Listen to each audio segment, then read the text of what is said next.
Hello and welcome to another Monday Night Therapy. I am I am the worst intro guy in the world. I just got home a little bit ago from Nebraska, from a really good weekend in Nebraska. I had a lot of fun. I got to see a lot of people, including some of my relatives I haven't seen for a while, and it was a joyously good time. What did you think of the weekend, Todd? Very frustrated and disappointed. It Wow. was a good. It was a good thing I was not close to sharp objects and high ledges. Was there something else that happened besides the spring game? The Nebraska baseball team went 0-3 and got absolutely smoked. Should we Smoked. start there? Should we start there? You just brought it up, so we're starting there. We're I starting there. Yeah. I knew going into that series that Nebraska was 7-2 in the conference, leading the conference. Um, Iowa had a losing record in the conference, and was like tied for seventh or eighth. But Iowa had the best pitching staff in the Big Ten Conference, and they showed it against Nebraska. And um, their starting pitching, was good enough. But man, once they brought the bullpen in, they just absolutely shut Nebraska down. So it's one of those where, I just need brain floss to get it all out of my head. Tomorrow night, the baseball team plays against UNO, and they're 0-2 against UNO, but somehow they got to figure out how to get a win. But holy smokes, I expected the Iowa series to be tough. I really did. But I did not expect Nebraska to get swept, and I never would have guessed that they would have gotten dominated like they did. And I know, Aaron, we're supposed to be the therapist here, but sometimes You know, therapists need therapy too. part of therapy is talking it out, talking about the problem, the things that are bothering you. So if you're in the chat, you can go ahead and just start spewing out this stuff uh, that is bothering you right now. Todd, why didn't our hitters? I don't know. Hit. They were a pretty hot offense coming into the weekend. Iowa just shut them down that badly. They did. They did. Nebraska had the best offense in the Big Ten. They were on like a 13 or a 14 game streak with a home run in every game. I mean, they were just hotter than heck. And Iowa just shut them down. I mean, Iowa's top pitcher, or supposedly their top pitcher, is their Friday night starter, Brody Breck, who is a wide receiver on the football team. But he's considered to be one of the top pitching prospects. Looking forward to the Major League Baseball draft. He's been clocked at 104, and he's warming up throwing 96. But he was wild. He was all over the place, and he gave up 7 walks. But yet Nebraska couldn't capitalize. They could not string together any hits, and at times they were patient at the plate, but at times they hit the ball hard, but it just wasn't to be. Good pitching, they always said good pitching beats good hitting, and uh, that proved true with what we saw this weekend. So he came into the weekend first in the Big Ten. Do you know where we are now?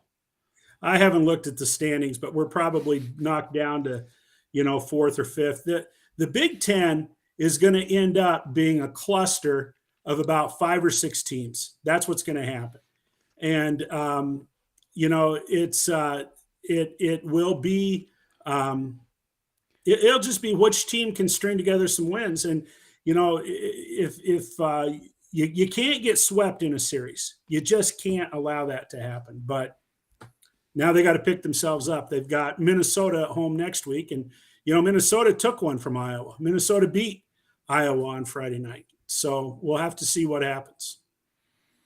Well, I looked. Nebraska is listed at 7th, but there's a whole gob of teams at 7 and 5 in the conference, so it's like we're tied for 4th. But they Well, because the Big Ten standings show us in 7th. all the tiebreakers. I don't know if they built that Right, into their right. website, but from first to seventh, I mean, it was like it's like the Big Ten basketball season where everybody's just murdering each other. Well, Indiana's on top, I think, with a 9-3 record or something like that.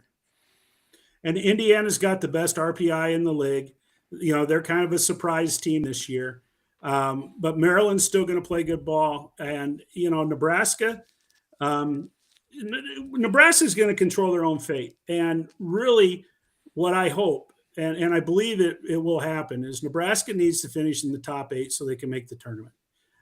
They need to have a chance to win the conference championship. The regular season championship doesn't mean squat for Nebraska other than bragging rights. That's all it means this year.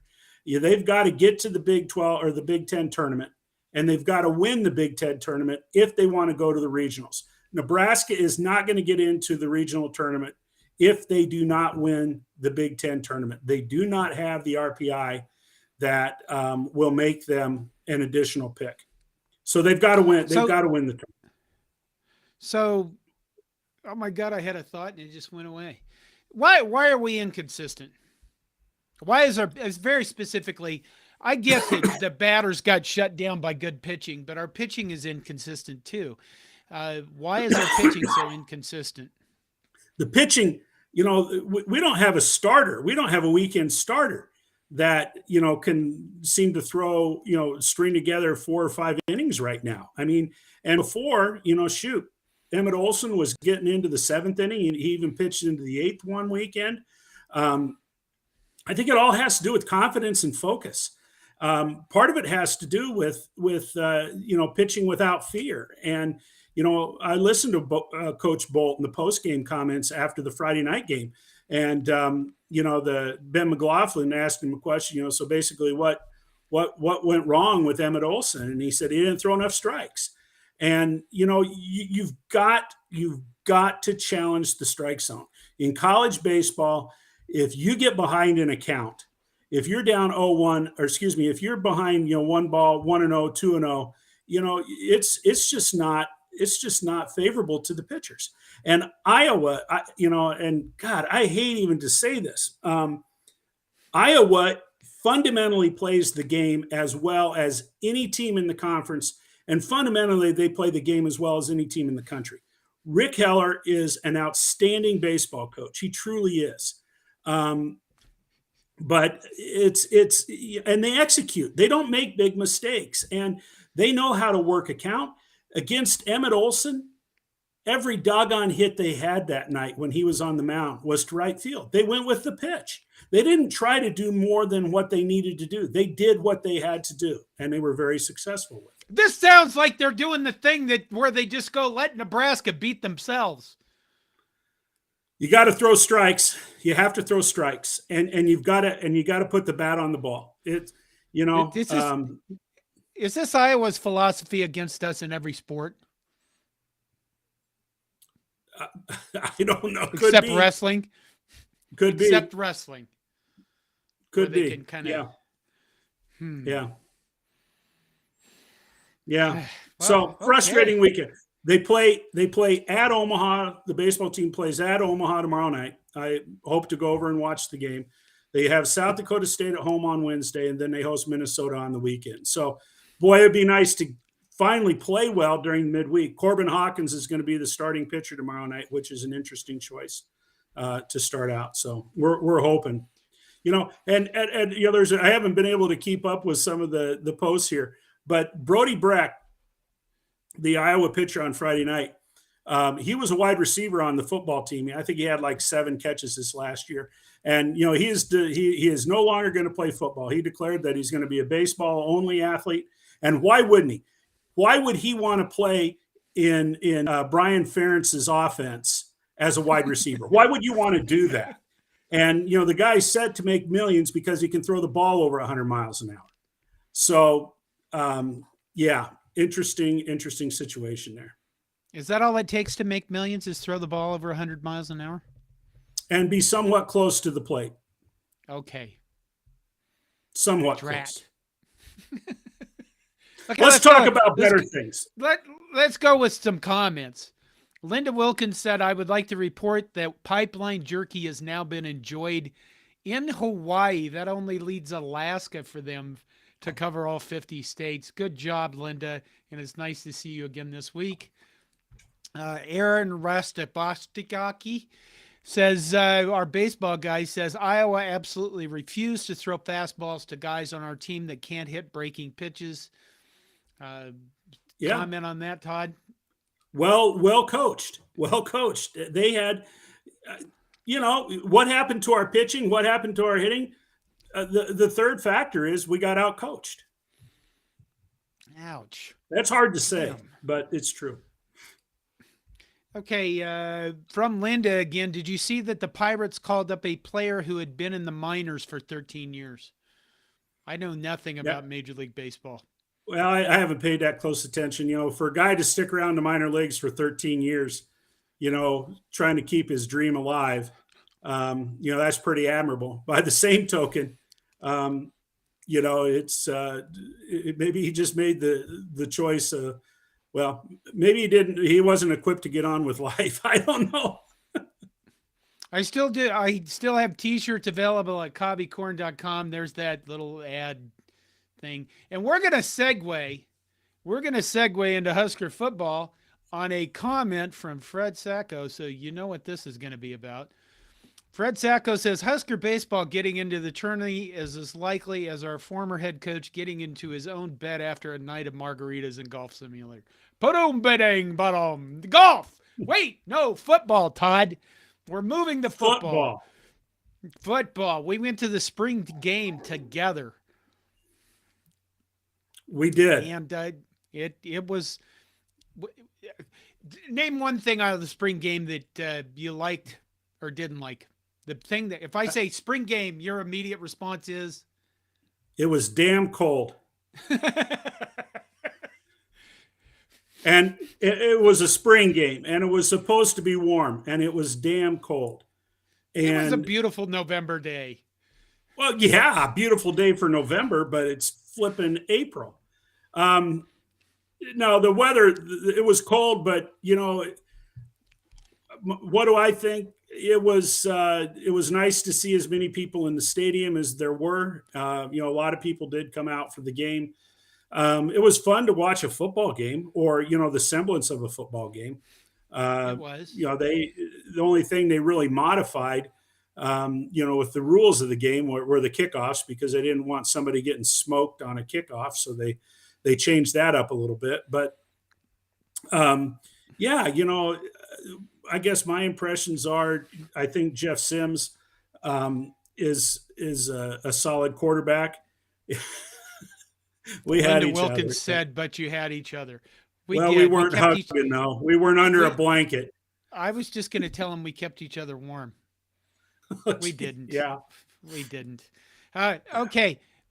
I didn't mean to put that one up yet, but keep going. Yeah, let's come back to that because that was pretty cool. But no, I thought I thought that there was some decent football played. It was a mess in some respects. There were times when the execution certainly wasn't there. I thought Cameron Jurgens was out there playing center for a while because of all the snaps that were up in the face of the quarterback, and they had problems with when quarterbacks were under center. They had problems with that exchange. And like Matt says, there were a lot of fumbles, and you just simply can't tolerate fumbles. And Matt Rule, that was one of the first observations he made after the game. But there's a lot of new names out on the field. It was fun seeing some really young players playing very well. And boy, my goodness, they've brought in some athletes. I mean, that MJ Sherman playing linebacker, holy smokes, he's got the look. He'll be a player. We will have to learn how to pronounce Prince Will's full name as a edge defensive end outside linebacker guy. I think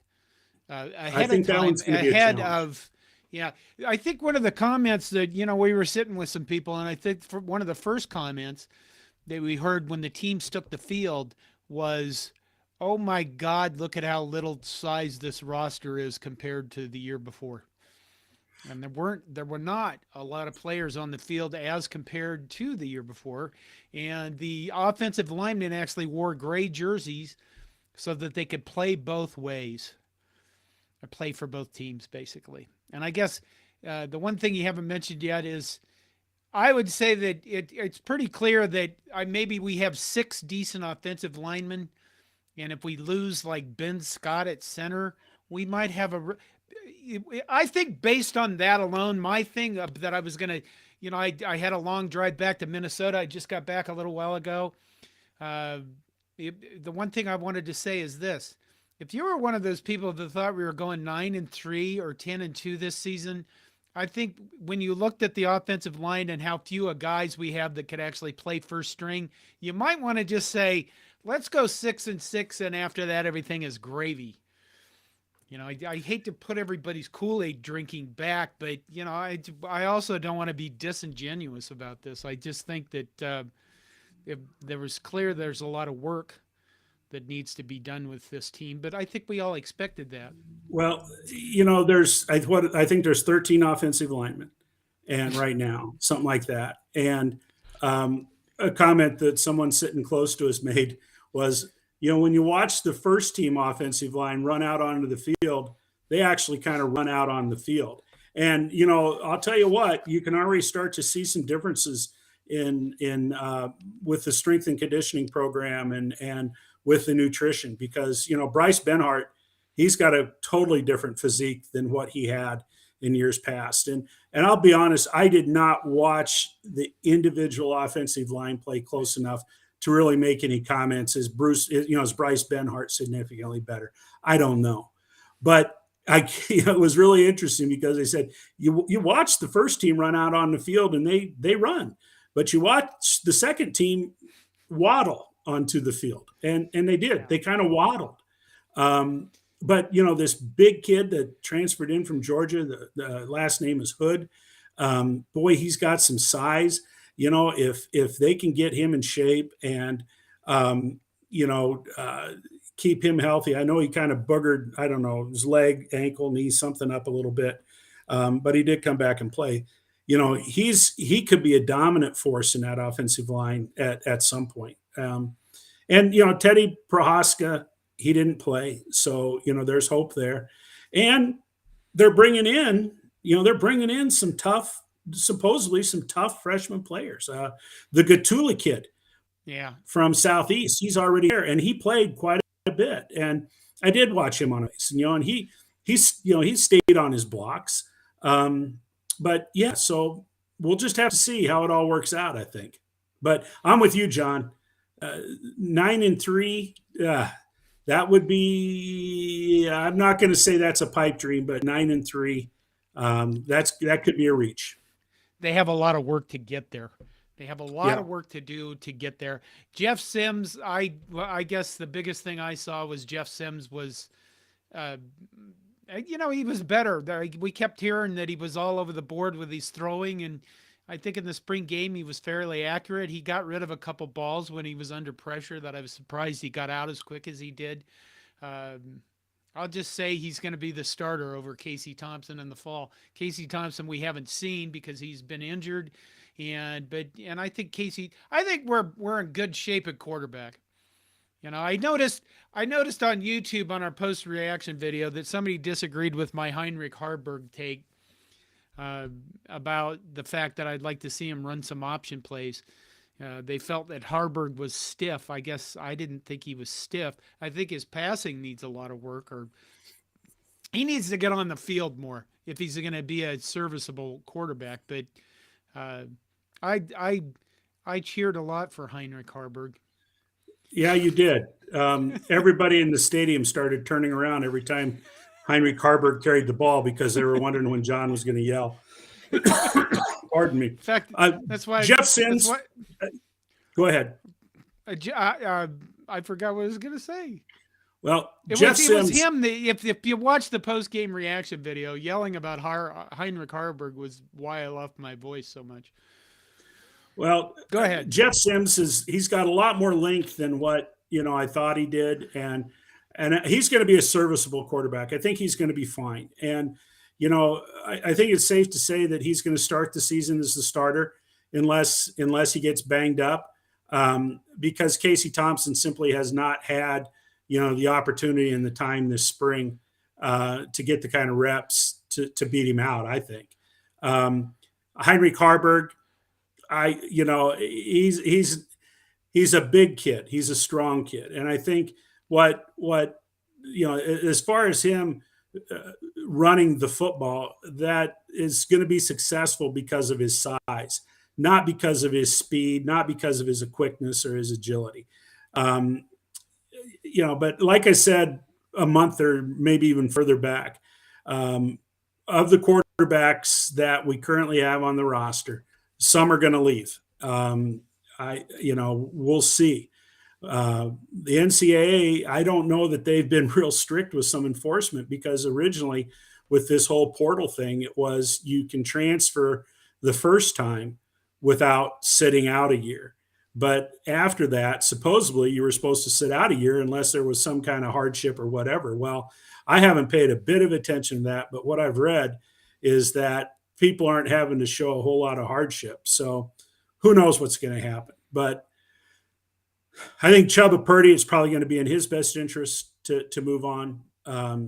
We did not see Logan Smothers. He was hurt. I No, don't we know what's going to happen with him. I'd kind of like to see him hang on to the Torres kid. He's got an arm. I mean, he can sling it. But Do you think he'll stay? I don't know. I don't know. Why Didn't we not for a year? What does he have to lose for a year? I mean, it's Well, not that's like true. he's going to go in the portal. He's not going to go into the portal and land a starting job anywhere. That's a good point. Didn't we have a conversation with the people around us, the guys next to us, about which quarterbacks we thought would go? Or is that just in my I mind? think that's just in your head. I Wait, another name, because he's come up and his name's in the portal for football, Mikey Polly. He's the one that also is playing some baseball. He was not on the field, that I could tell. I don't recall him being out there. Um, I'm told he's a hell of a baseball player. I would just like to see him stick around and play baseball, but apparently he wants to do both. So, don't even recall that name. yeah. Okay, we're going to take some comments. If I can figure out how this works. Don Drake comes up and says, maybe Nebraska will get some good linemen from the transfer portal. The Omaha paper did an article about why Nebraska isn't going to look for any offensive linemen in the transfer portal. And probably the biggest reason is because they have way too many scholarship players already. And they have to cut, I don't think we've really seen anybody enter the transfer portal, but we still are like 12 players over the scholarship limit. So I don't think you're going to be bringing any linemen when you're. I think if they can get a lineman or two, they will. I think they'll cut below if they need to. Matt Rule is not playing for 2024. He's playing for 2023.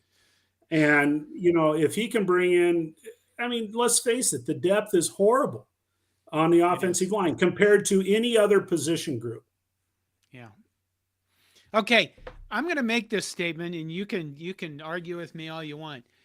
Whenever, and this is true for any coach, not just Nebraska's coaches, but when I look at coaching hires, my philosophy has always been is that the first year doesn't matter to a coach, because they usually have a 3-year, 5-year, 7-year contract. It's usually generally accepted that their first year is going to be kind of a mess. I know everybody is like, they got to win. They can't be complete slough-offs. They can't go 0-12. Those things are true.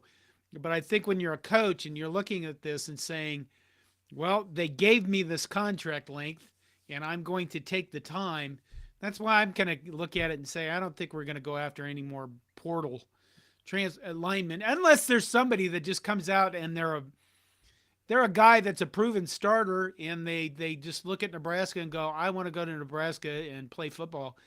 then I'd go, okay, why don't you come to Nebraska and play football? A guy who was a all SEC guard.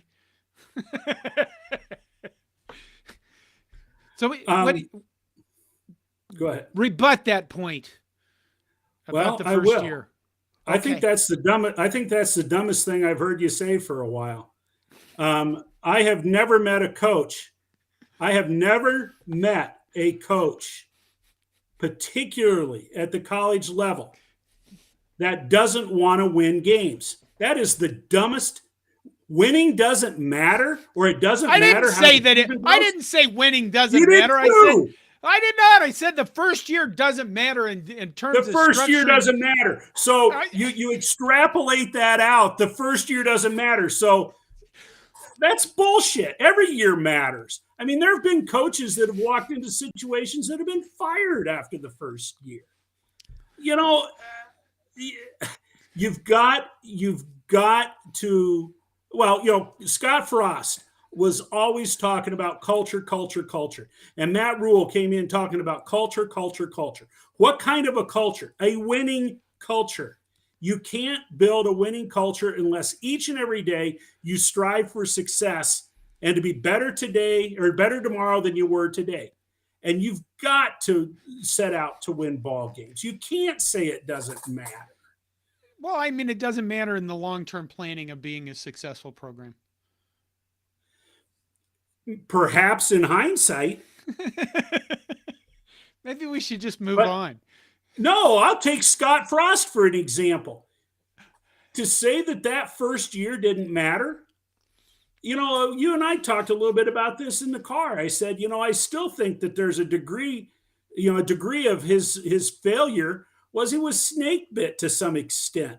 We can't control fate and luck, and the fact that Akron game was canceled with all the hype, with all the preparation. Scott Frost had that team peaked for that game, and then they didn't get to play. And then they have to go out to Colorado after that emotional letdown of not being able to play the week before.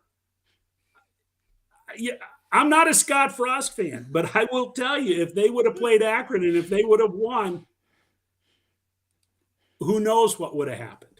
Okay. Wait, just calm yourself. MK says, I'm sorry, John, but it sounds like you're already rationalizing. Yeah, maybe I am, MK guy. And then Don Drake comes in with, when you guys argue, it is very therapeutic for me. I don't know what to think of that. I'm going to ask a real counselor about that question. And then, David Matney, who we met, and it was good to meet you guys, the Matney family. I still think that first game was some sort of curse. Let me get through. David Matney also said, for our last coach, the first 5 years didn't matter. This is a very See. What? Okay, going back a bit, Matt Hansen points out there were a lot of fumbles. Yes, there were, Matt. That was surprising. I thought that was surprising, and I imagine those guys are going to catch holy hell for how many fumbles they had. Oh, I bet. Yeah. Fred Sacco says the fullback trap to start. He says he called it. He probably did. And giving the ball to Frank was great. The players hit and tackled. Sims looked decent. About all you can expect. Never learn a ton from these. That was 100%. that was a nice touch for the first play. Yeah, and on that first play, I already got a couple of the things that I was looking for because they pulled a guard on the trap, and I said last week I wanted to see some lineman pull, and we saw lineman pull periodically through the game, which was nice. So there is some movement. There is a different look to what they're going to do up front. But what do you think of the people out there that are critical of the way that Nebraska handled the whole Solich thing, where they're saying, a bunch of hypocrites, ran him out of town and now you're trying to welcome him back like a conquering hero. I didn't buy that at all, but what are your thoughts on that? People said that? Yeah, I've read that a few times. Really? Yep. You know what? I thought it was a nice touch. I guess between Frank Solich showing up, which was a very nice, well, I thought it was a very well done emotional moment. I got teary eyed because, I still will stand. I've always said this Frank was going to be fired sooner or later anyway, just because mostly he wasn't Tom Osborne, and that's it. You follow a legend, you're not going to do well unless you're a legend, and it's really hard to get those two of those in a row. Brett Favre and then Aaron Rodgers. That's a legend. Both Yep. weird Doesn't happen. guys. Both weird guys. But I thought they did a very good job with it. And really what struck me between the Frank Solich thing and the new Herbie thing, and then let's see here. I got a pinned message. MK mentioned the T-shirt Gatling gun. Between all of those things, I thought somebody's actually paying attention to what the frick is going on at the athletic department. Somebody's paying attention and is organizing things.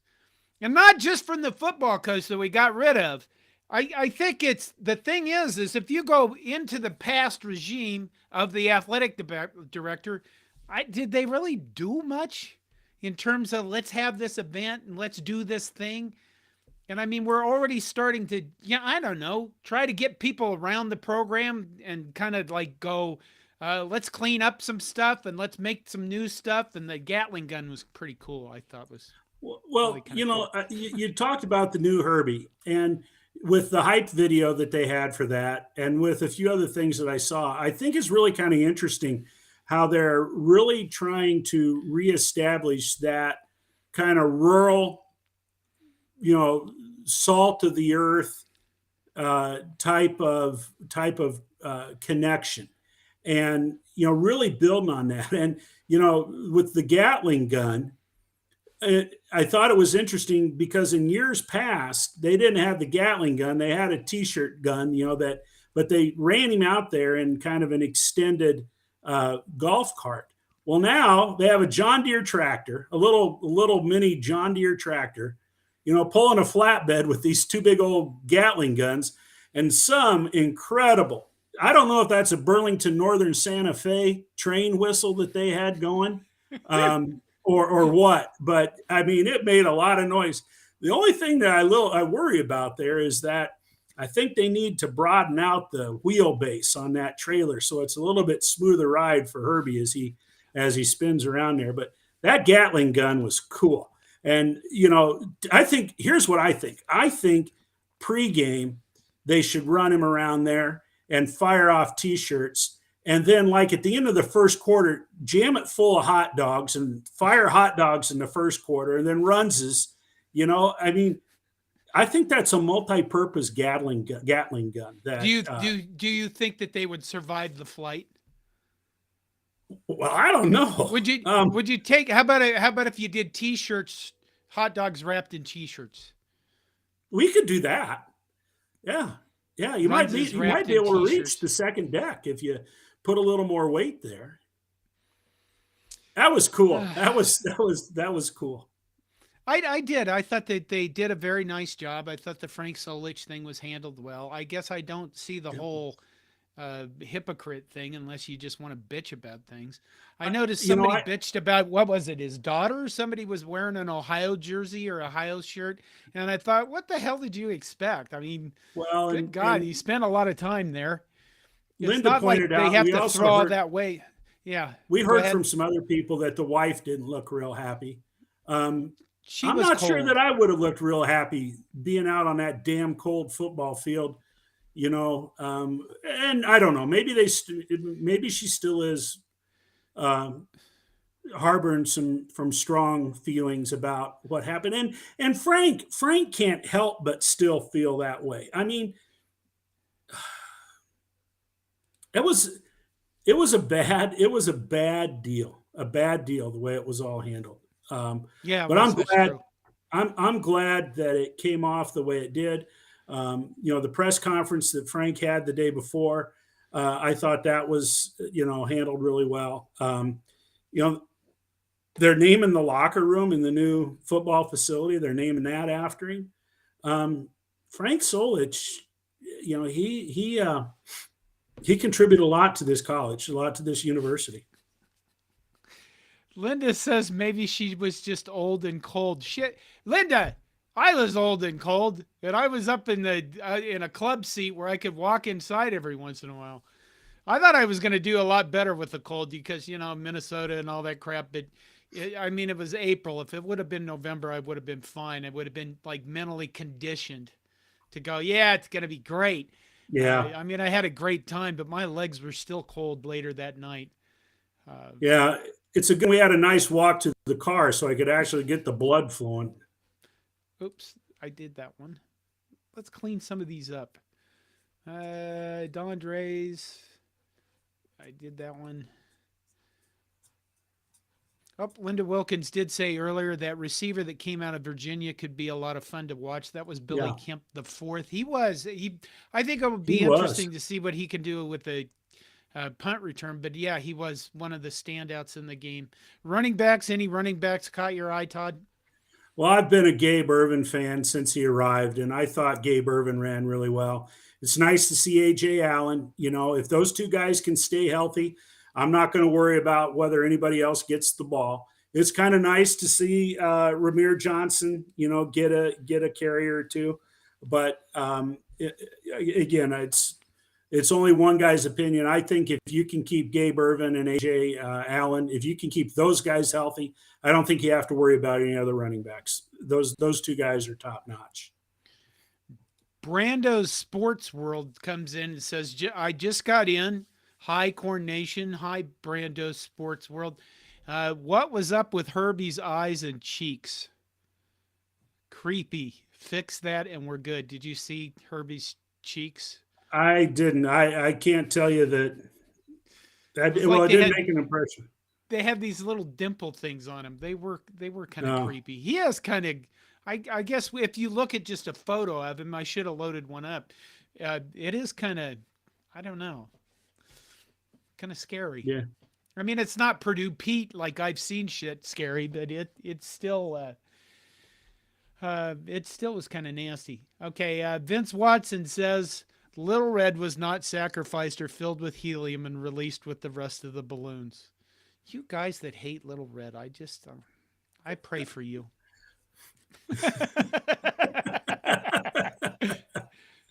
Let's see. Vince Watson, a little while ago, said the O-line still poop emoji and maybe a little bit more polished, but still poop, getting whipped by true freshmen. Todd, the defense. What did you think of the defense? Again, the defense was really vanilla. They played a lot of guys. They do have some good young players. I think there's going to be some guys that are going to work out just fine. And some of the transfers, I've already mentioned MJ Sherman. He looks like a real linebacker. The guys that we've had on the field the last few years, they certainly are not the physical specimen that MJ Sherman is. And so that's got me kind of excited. Malcolm Herzog, playing in the defensive backfield. He made some nice plays simply because he's so damn quick and he keeps good position. So that was kind of exciting to watch. Who knows about the front line? Didn't you complain that he was tiny? He is. And I told you that they were really far away. Well, no, we're going to be fine. We'll be fine. The only thing that worries me is you take Malcolm. Is it Malcolm? Did I say that right? Herzog? Yeah. Hartzog. Okay. You take him and you take Billy Kemp and you take Coach McGuire. We got to make sure that they get their nap time in. And I'm a little bit concerned about when the preschool lets out and whether or not they'll be at practice on time. I mean, these guys are tiny. They just look like little boys out there. They were a long ways away from us, Todd. They were a long ways away from us, but there's something to be said about perspective. And when they line up next to some of those other guys and are little compared to some of those guys, I think there's some concern with that. Bob Maston says, who will be the starting quarterback, Thompson or Sims? I'm just going to go ahead with Jeff Sims after the spring game and watching him Jeff throw the Sims. ball. Jeff Yeah. Sims will be the starting until he gets hurt, and then Casey Thompson will start. Maybe they'll use them both. Nah. Okay. Oh, what else do we have about the spring game? Anything? Um, What's on our list? We got through Frank Solich. Jeff Sims yeah. is the Gatling guard. And it was cold. Anything else that we got 47 people watching? Anything else commenters from you guys from the spring game? We have now entered the football off season, and that this is the time of the year where we make stuff up. I guess related to the spring game. Yeah. We're 2 days removed. Are you surprised we didn't hear some portal guys? Yes. I don't too. think we've heard any. I haven't heard any. I mean, we've had a couple of commits. We got a tight end from Texas. And now people are, wondering, okay, so we got the tight end from Texas. What does that say about the tight end from Ainsworth? Well, I'm not going to give up on the tight end from Ainsworth. Matt Rule is going to recruit that kid as hard as he possibly can. Ian Flint. You need more than one high quality tight end. So hopefully we can get the kid from Ainsworth as well. I can't think of who the other one was that we got. I spent Sunday seeing some family I hadn't seen in a while, and then I met Kevin Knight and one of our guys that did basketball for us for a while that will be leaving because he's moving to another site. So it was nice to see him.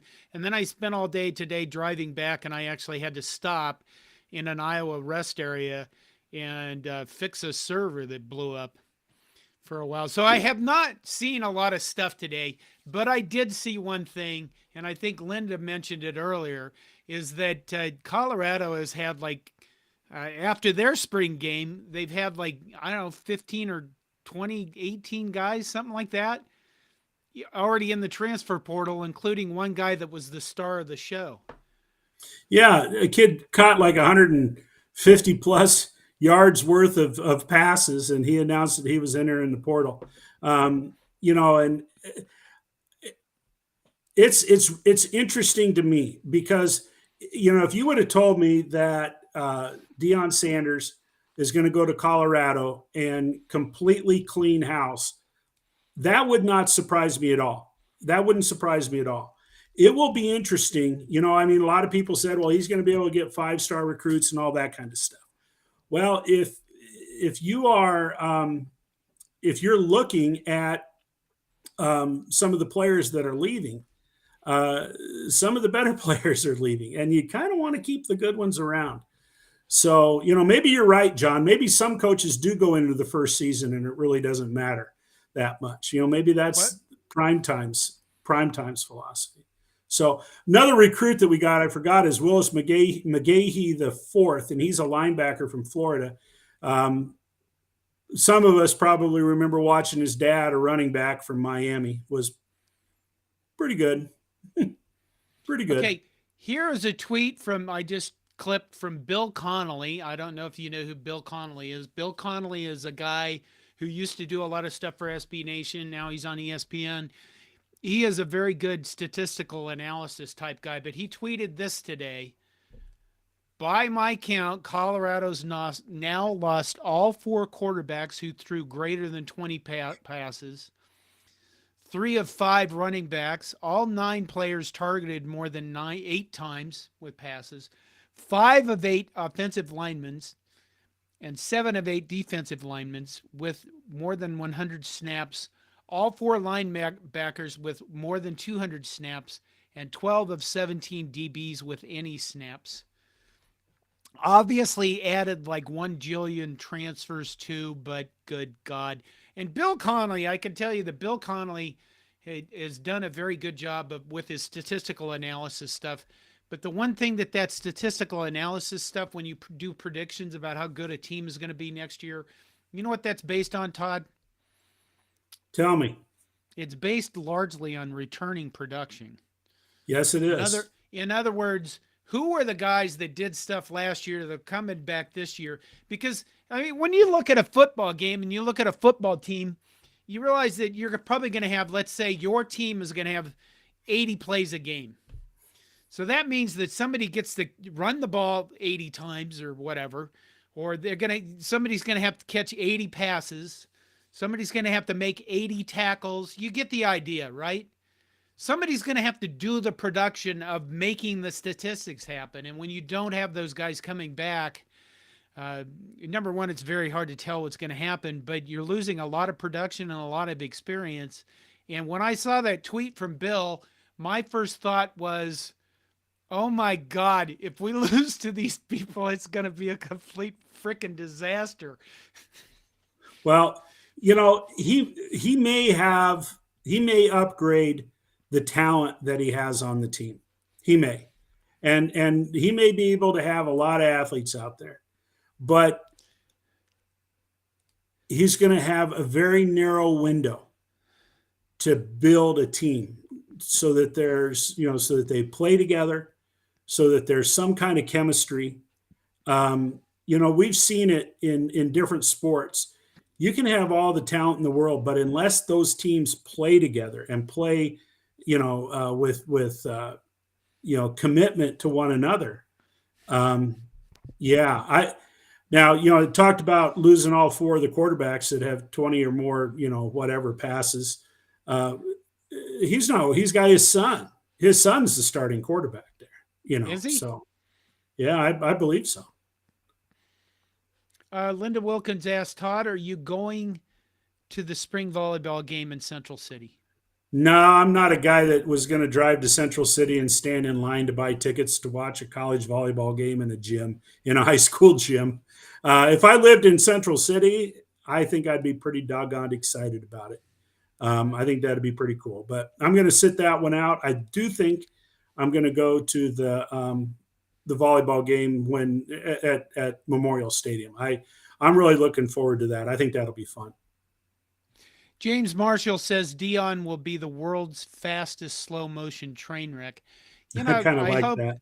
Yeah, I certainly hope so, because in the off chance that I just eliminated one of those things I wanted to show, in the off chance that we actually do lose to them, I shouldn't say that, should I? This is the time of the year where we're drinking Kool-Aid, aren't we?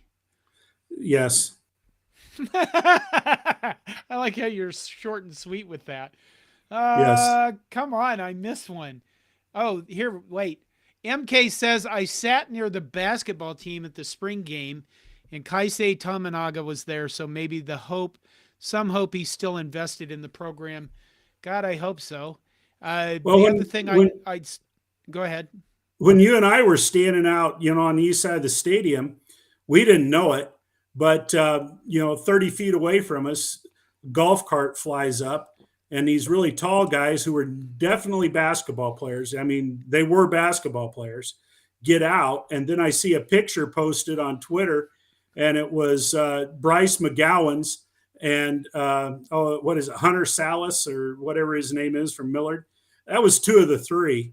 And the only reason I knew it was Bryce McGowan, or that I put the connection together, is Bryce McGowan's was wearing a gray sweatsuit with with lighter gray flowers on it or something like that. And I saw that in the Twitter in Twitter. So yeah, I guess you run into all people and maybe you're not aware. But something else they did this year that I don't remember them doing last year. Of course, my experience at the spring game is 2 now, but they introduced all of the incoming class of they did, players.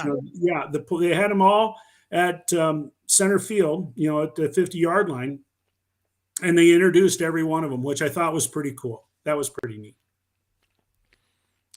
A new guy or a new person or maybe it's a new AI. 111 Jimmy says, did Nebraska win their spring game? Todd? Well, Did they? I don't know. Remember, I was sitting up there and we fumbled the Or ball, and I did went, they lose? Did I don't know Nebraska if we're, lose? I don't know if we're kicking ass or getting destroyed. Did Because if they're Nebraska win? fumbling, Did Nebraska if lose? we had a lot of fumbles, doesn't that mean that the defense created those fumbles? Well, one team won and one team lost, and they were Well, both Nebraska. but I mean, if you were going to make comments, that's the thing about it is, I did see. I think somebody left a YouTube comment that said there was as many negative things as there were good things, and I thought, that's probably an appropriate comment because Probably, I mean, that's for the coaches to sort through. I'm sure, when they grade it out, they'll have plenty to talk about with the players. Okay. Oh my God. Okay. Let me try to find these chat things and keep up. On it, Fred Sacco asking, I'm sure this is early, but we're in the last 10 minutes of the show, so we're gonna do wild speculation time, I guess. Honest question: do you guys think we'll beat Colorado? They were even worse than we were last year. I can't see them beating us. I agree. I think, Fred, I think Nebraska is going to beat Colorado. It's going to get a lot of attention because it'll be Deion's first game as a head coach, I think. Or do they play the week before? I think they do. Are we their opener? I don't know. I don't know. It doesn't matter, but it's Colorado, Nebraska, and it's Deion Sanders. So there's going to be a lot of hype, but Nebraska should beat Colorado. I'm planning on them beat Colorado. There was another one, if I would keep up to date here. Brando Sports World says, fellas, I know it's early, but if you could give a percentage out of 100 on if Matt Rule will be the man to get us back on track, Big Ten championship contention. Do you want to go first? You want me to go first? I'll go first. Okay. 88%. 88%. Yep. Can you elaborate on how you came up with 88%? I like the way that number 88 played on Saturday. He played both ways. I think here's what I think. I think Matt Rule is a good football coach. I think he is doing all of the right things at the moment to build a program. I think that his past record would indicate that he's going to get this ship righted and we're going to move forward. Now, 9-3 in year one, no. 9-3 in year two, I don't think so. We're going to have to be patient, but I think you're going to see steady progress from him. I believe in Matt Rule. I feel a lot better about him than the previous coach. I was going to say 78% because it just 88 sounds still a little too sure for me. 78 sounds like I'm hedging in the right area. But James Marshall comes in with 30%. James, in the comments, could you explain why you're not drinking the Kool-Aid? Because that's what we do this time of year is we drink the Kool-Aid. And obviously you're not joining us. Linda wants to apparently know what kind of beer I'm going to be drinking. Linda, I drink Bud Light, and I make no apologies for drinking Bud Light. It's not even a beer. Well, given the choice, Bud Light and Coors Light, I'm going to drink Bud Light. You know what happened? Over the time I was gone? My 3rd year anniversary of quitting drinking came and went, and I saw a bunch of family members Sunday, and we talked about my quitting drinking, and I told them that the scariest thing about quitting drinking, they said, was it hard? And I said, no, and I have no desire to ever drink alcohol again. And I said, you know what the scariest part was? The scariest part was people realizing that my behavior was all because of me and not alcohol. In other words, people going, oh my God, you were an asshole all along. There you go. That was the hardest part about quitting drinking. That's funny you say that because over the years, I don't know how many different people that you and I, or that I have bumped into, that know you or that have met you. And, they've always said, my God, when he drinks, he's just a wild man. Or when he drinks, I can't, and I said, no, he's pretty much the same when he isn't drinking. You didn't have to go sober to prove to me that you're a lunatic. Okay. I missed these. Okay. James Marshall is 65% to win the division, 30% for the conference. He kind of does have a point, because the conference is going to get a hell of a lot harder in 2 years. With USC, UCLA coming in and kind of the divisions being broken up and the way that everything's going to look, he may have a point there. And again, I think it's going to be interesting to see how football changes in 2 years, where, when you look at the NFL and you go, you made the playoffs, was that a successful season? It depends on who you are. If you're the Detroit Lions and you make the playoffs, that's a hell of a successful season.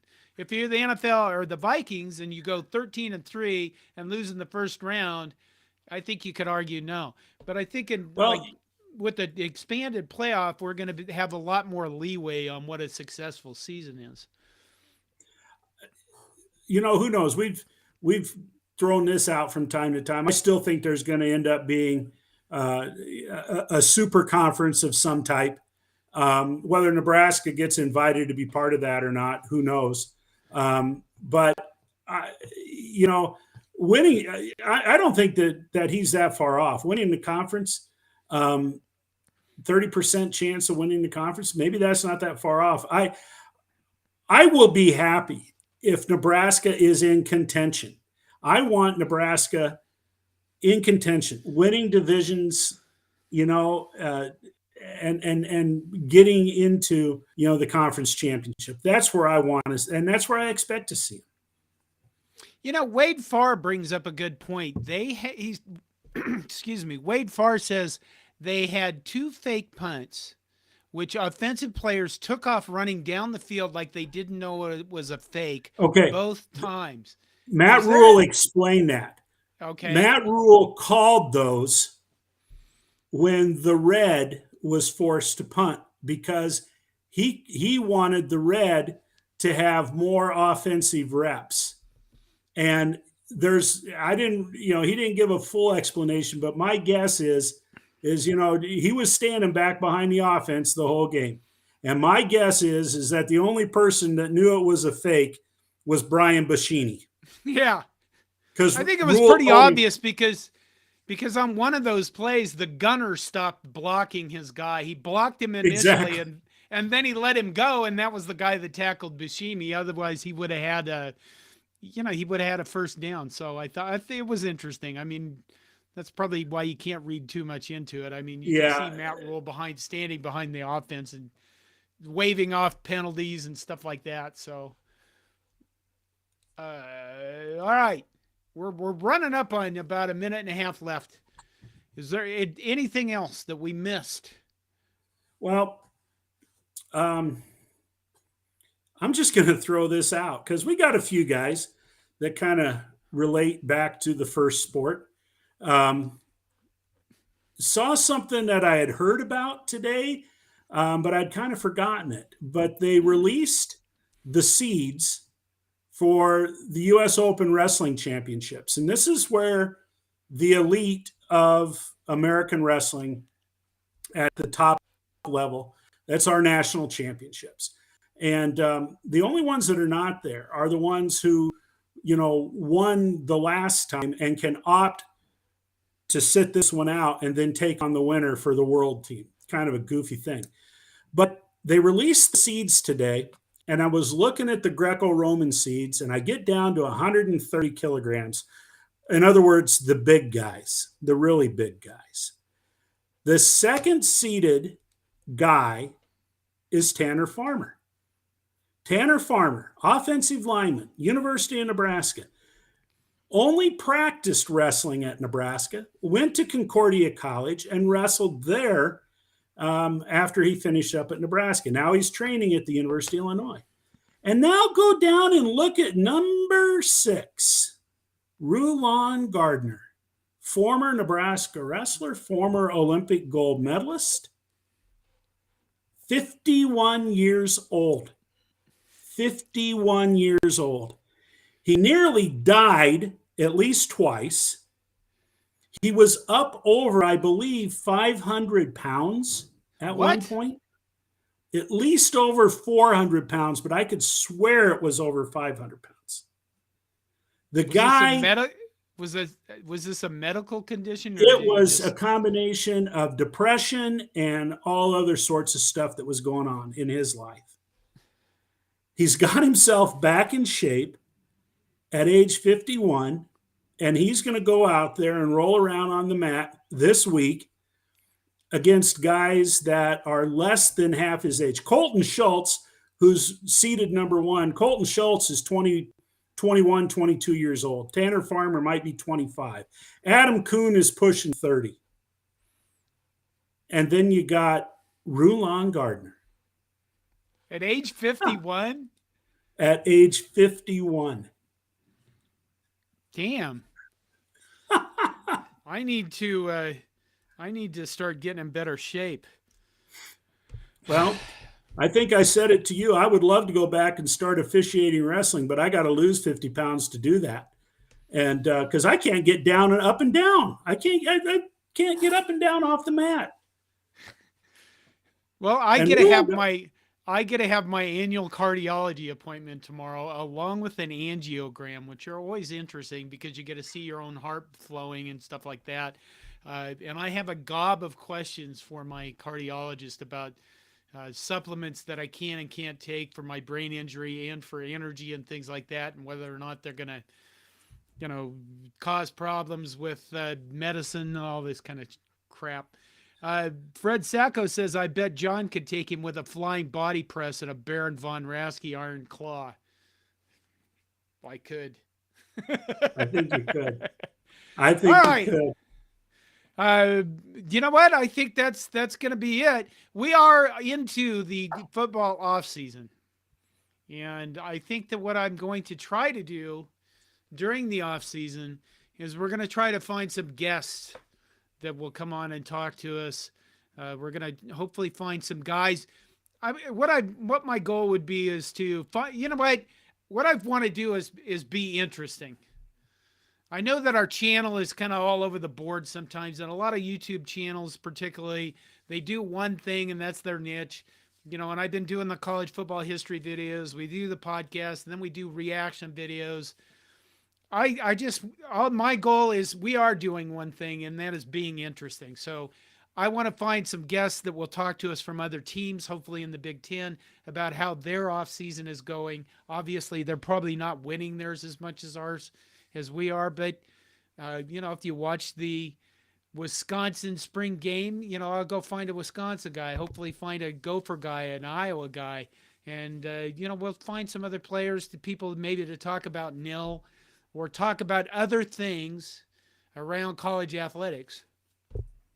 And then we'll talk about Mideast policy. No, we won't talk about Mideast policy. Okay. Okay. What did you want to have a guest on about Mideast policy, Todd? I don't mind talking about Ohio and Indiana, Kentucky. I'm good with that. Well, maybe we'll find some of those people then.